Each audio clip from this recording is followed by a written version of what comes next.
Assalamualaikum warahmatullahi wabarakatuh. Nah, apa kabar adik-adik semua? Semoga semuanya tetap sehat dan nggak sakit ya. Tetap jaga kesehatan kita masing-masing. Nah, sebelumnya perkenalkan dulu nama kakak Firman Haris. Nah, di video ini kakak akan membahas mengenai fenomena dalam kehidupan sehari-hari dari segi fisika. Nah, adapun fenomenanya yaitu fenomena benda tenggelam dan benda terapung. Nah, kalian penasaran nggak sih kenapa suatu benda itu bisa tenggelam dan terapung? Apakah karena dia berat? Apakah karena dia besar? Nah, supaya lebih jelasnya, silahkan simak video berikut baik-baik ya.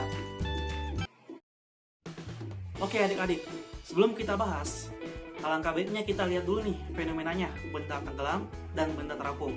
Supaya lebih jelas, ayo kita ke meja praktikum. Oke adik-adik, sekarang kita udah ada di meja praktikum. Nah, di sini kakak udah ada air, terus ada es batu, dan ada batu bata dan balok kayu.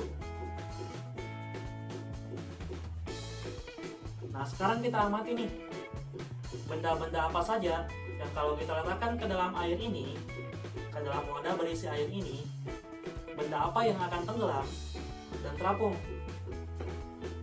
Nah, yang pertama kita letakin es batu dulu.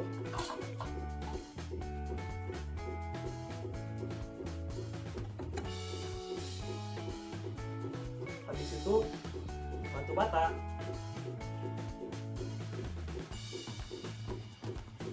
dan yang terakhir balok kayu. Nah, di sini adik-adik bisa melihat bahwasanya batu bata itu tenggelam di dalam air. Sedangkan es batu dan balok kayunya dia terapung di dalam air. Nah, mengapa ini bisa terjadi? Apakah karena berat? Tentunya batu bata lebih berat daripada air. Dan jika kita lihat, es batu pun lebih berat daripada air. Tapi mengapa dia terapung? Nah, ini dijelaskan dalam fisika, yang mana pada hukum Archimedes. Nah, hukum Archimedes menjelaskan suatu benda dapat tenggelam apabila massa jenisnya lebih besar dari massa jenis fluida yang ditempatinya. Suatu benda dapat terapung apabila massa jenisnya lebih kecil dari massa jenis fluida yang ditempatinya. Nah, dan satu keadaan lagi, suatu benda dapat melayang, yakni berada di tengah-tengah, apabila massa jenisnya sama dengan massa jenis fluida yang ditempatinya. Nah, tentu adik-adik masih ingat kan, apa sih massa jenis itu? Yakni perbandingan antara massa dan volume suatu benda ataupun suatu zat, yang mana dilambangkan dengan rho. Nah, rumus massa jenis yaitu M per V, massa dibagi volume. Nah, tapi benar nggak sih massa jenis batu bata ini lebih besar daripada massa jenis air? Benar nggak sih massa jenis balok kayu dan es batu ini lebih kecil daripada massa jenis air? Nah, ayo kita buktikan adik-adik.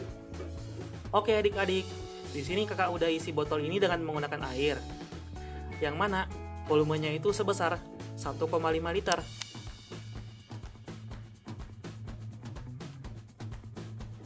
Atau jika kita ubah ke cm kubik, yaitu sebesar 1500 cm kubik. Dan selanjutnya kita timbang masanya berapa. Selanjutnya ada neraca, satuannya kilogram, dan kita ukur massa dari air ini beserta botolnya. Kita lihat. Nah, 1,55 kg.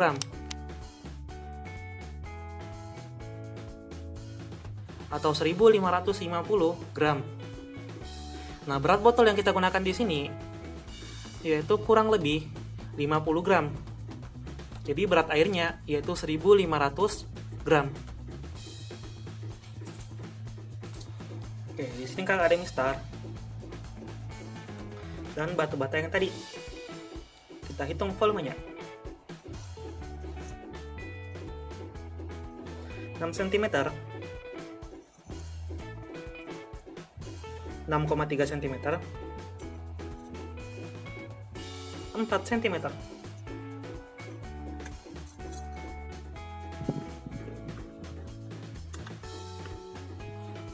Kita ukur berat batunya.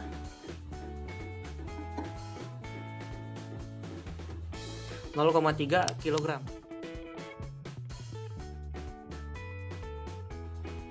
Atau kurang lebih 300 gram.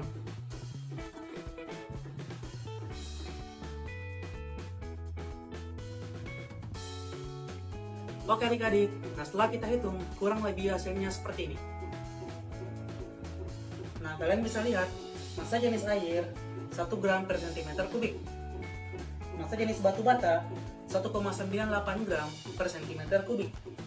Massa jenis kayu 0,9 gram per cm kubik. Dan massa jenis es 0,85 gram per cm kubik.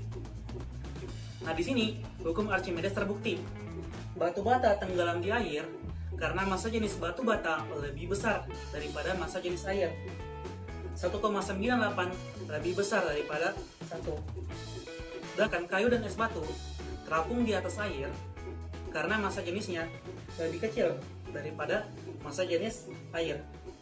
Oke adik-adik, setelah mendengar penjelasan kakak tadi, pasti sudah paham kan kenapa suatu benda itu bisa tenggelam dan terapung. Itu diakibatkan oleh massa jenisnya, yang mana dijelaskan lebih lanjut dalam hukum Archimedes.